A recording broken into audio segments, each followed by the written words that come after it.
thank you for that introduction. It was like really upbeat. Thank you very much.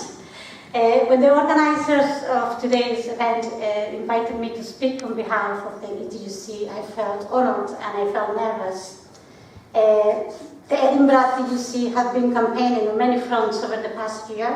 The fronts include the fight against the care homes closures, the mobilization for COP26 in Glasgow, recently the battle against P&O in support of the RMT and the cost of the living crisis. I face the dilemma. Shall I speak about social care again, or shall I speak about something else? During the last 5 years, I have been working for the branch, United Not-for-Profit branch, as a development worker.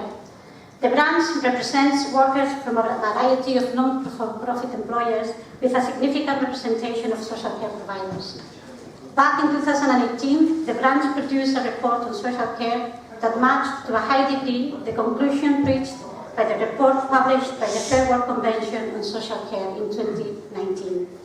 Social care was in crisis, providers were struggling to recruit and retain staff, terms and conditions in the sector were poor, with growing numbers of people in zero-hour contracts affecting a workforce that was mainly, and still is, represented by women over 50. There was a lack of professional and career development opportunities. Fair work principles were not implemented in the sector. Then, in 2020, the pandemic struck. It took us by surprise, although it shouldn't. It did not help the fact that Westminster and the Scottish Government took 2 weeks in closing the borders and implementing measures to control the spread of the virus, when it was more than evident that the situation was out of control in other European countries like Spain or Italy. It was during the pandemic that the critical situation of social care provision was put into the spotlight. The chronic issues already impacting the sector were exacerbated, and the fact that the social care was put in second place in relation with the NHS in regards to supply of resources stretched the workforce and the provision of care to the limit. As a personal assistant, I did not have access to basic PPE until the second fortnight of April 2020. Nor did I have access to clear guidelines on how to provide care and support safely in the community until the end of May 2020. It was terrifying. The impact of COVID in the social care workforce in terms of death and sickness was disproportionate in comparison with other groups of essential workers. During the 2 years of the pandemic, the ETUC, the STUC, health and safety reps and officers worked tirelessly to raise concerns, protect the workforce, and demand better terms and conditions for social care workers. The public supported us with clapping, and soon the politicians joined in the flow. The Scottish Government commissioned the Philly Report on adult social care, which led to the Scottish Government decision to create a national care service. So far, so good. The Philly Report is a poison apple. It looks good in the surface, but it lacks substance and detail when it comes to establishing how to resolve the endemic problems affecting the workforce and how the provision of social care will be administered, procured, and commissioned. Furthermore, it talks about, and quotes, the importance of partnership and collaboration with the independent sector, at the same time that it recommends maintaining a provision of care that will be regulated in part by the market.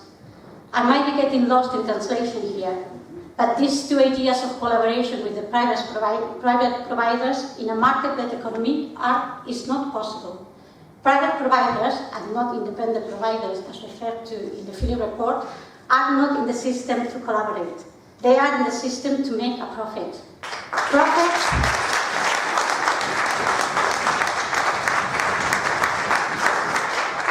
that is kept and invested offshore. The blueprint for the provision of adult social care, according to the Philly Report, is to maintain the status quo of hybrid provision of care that has not worked well for the people receiving care or the workforce. The Scottish Government is now working on the design of the future National Care Service, as recommended by the Philly Report. Trade unions are concerned that the Scottish Government is paying more heed to the private sector than it is to the view of the workforce of the community. The principles that apply to the NHS should apply to social care. It should not be run for profit. Trade unions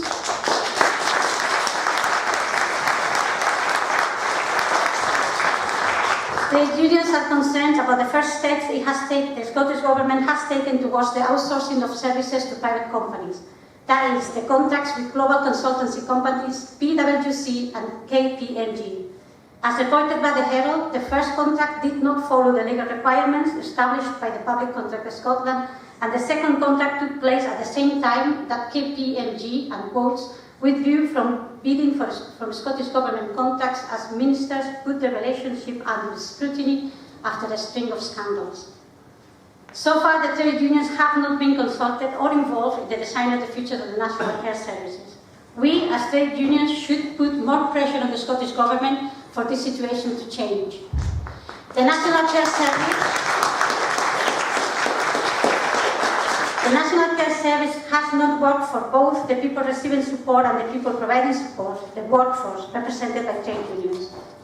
Otherwise, we are at risk of missing a once-in-a-life opportunity to influence what could be a revolutionary, first-in-the-world, top-notch national care service. One of the victories of the Edinburgh TUC last year was working in collaboration with Unite, Unison, residents and families and citizens associations to stop the imminent closure of 4 public care homes. We were appalled about the cowboy approach taken by Edinburgh Integration Joint Board at the City of Edinburgh Council when it came to make such a decision with no consultation with any of the stakeholders. This victory is not only important because it has forced the closure of the care homes and it has forced the City Edinburgh Council to start a proper consultation process, but because it has set a precedent. It has sent a powerful message of what the citizens receiving care and support and the trade unions are willing to tolerate when it comes to the provision of social care in the city, how these decisions should be made and who should be involved and consulted in the process. Politicians in public hustings have promised that they will keep the 4 care homes in public ownership, whether by repairing the one existing or by building new ones. And we, including the trade union movement, have the task to hold them accountable. The social care sector is poorly unionized. Trade unions' attempts to organize have been frustrated by the anti-union attitude of the private sector and the failure of local authorities and the Scottish Government to implement fair work principles. Trade unions have been battling against a hostile environment. However, that does not excuse us from putting more resources in increasing the membership in the sector. Trade unions should not wait for the National Care Service to be designed. We should put more pressure into the Scottish Government in order to implement a national sectoral bargaining for all social care workers. There is no need for change in federal legislation. It's about political will.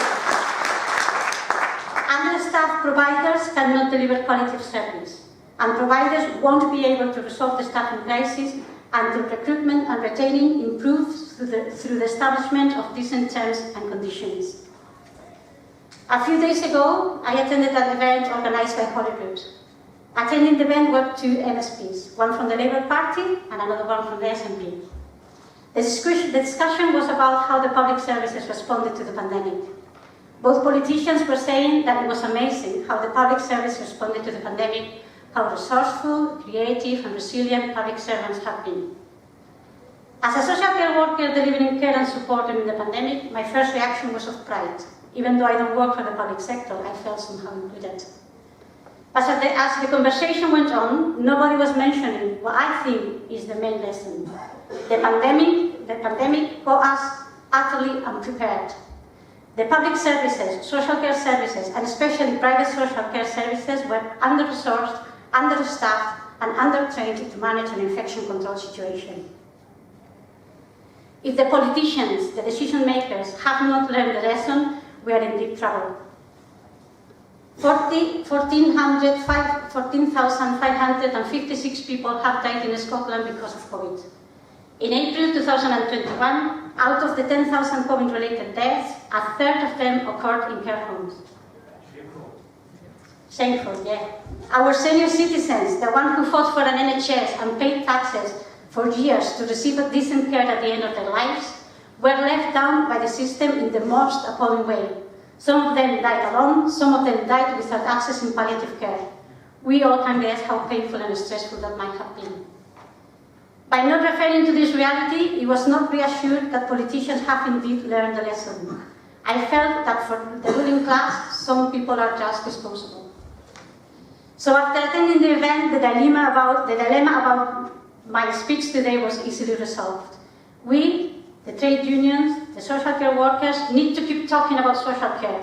How bad terms and conditions are, how bad services are managed, how bad services are commissioned, and how important it is to involve unions in the design of the future, in the future national care service. We need to talk about it again and again and again. And more importantly still, we need to keep doing something about it.